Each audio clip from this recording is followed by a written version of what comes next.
City Union Bank all in one ஆப்ல இருந்து video KYC மூலமா வீட்ல இருந்தே பேங்க் அக்கவுண்ட் ஓபன் பண்ணலாம். வீடியோ கால்லயே வெரிஃபிகேஷன் முடிஞ்சிரும். City Union Bank. புதுக்கோட்டை மாவட்டம் அறந்தாங்கி அருகே உள்ள சுப்பிரமணியபுரம் அரசு மருத்துவமனையை அறந்தாங்கி தாலுகா மருத்துவமனையாக தரம் உயர்த்த கோரி பொதுமக்கள் போராட்டத்தில் ஈடுபட்டனர். இந்த மருத்துவமனை அறந்தாங்கிக்கு அடுத்தபடியாக பெரிய அரசு மருத்துவமனையாக செயல்பட்டு வந்தாலும் தற்போது நிரந்தர மருத்துவர்கள், செவிலியர்கள், லேப் டெக்னீஷியன்கள் உள்ளிட்ட ஆட்கள் பற்றாக்குறை காரணமாக சிகிச்சை சேவைகள் பாதிக்கப்பட்டுள்ளன. இதனால் சுப்பிரமணியபுரம் ஊராட்சி மற்றும் அருகில் உள்ள 10க்கும் மேற்பட்ட கிராமங்களைச் சேர்ந்த பொதுமக்கள் மருத்துவமனை முன்பு காத்திருப்பு போராட்டத்தில் ஈடுபட்டு தங்களது கோரிக்கைகளை வலியுறுத்தினர்.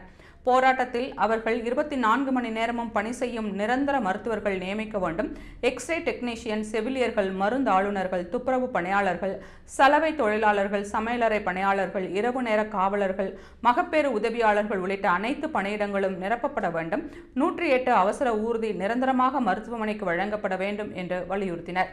கூடுதலாக மருத்துவமனை வளாகத்தில் பல ஆண்டுகளாக எரியாத உயர்மின் விளக்குகளை செயல்படுத்த வேண்டும் என்ற கோரிக்கையையும் வைத்தனர். புதுக்கோட்டை மாவட்ட மருத்துவ பணிகள் இணை இயக்குநர் ஸ்ரீபிரியா தேன்மொழி, அறந்தாங்கி தாசில்தார் கருப்பையா உள்ளிட்ட அதிகாரிகள் போராட்டக்காரர்களிடம் பேச்சுவார்த்தை நடத்தி அனைத்து கோரிக்கைகளும் சுகாதாரத்துறை அமைச்சரின் கவனத்திற்கு கொண்டு செல்லப்படும் என உறுதியளித்ததை அடுத்து போராட்டம் கைவிடப்பட்டது.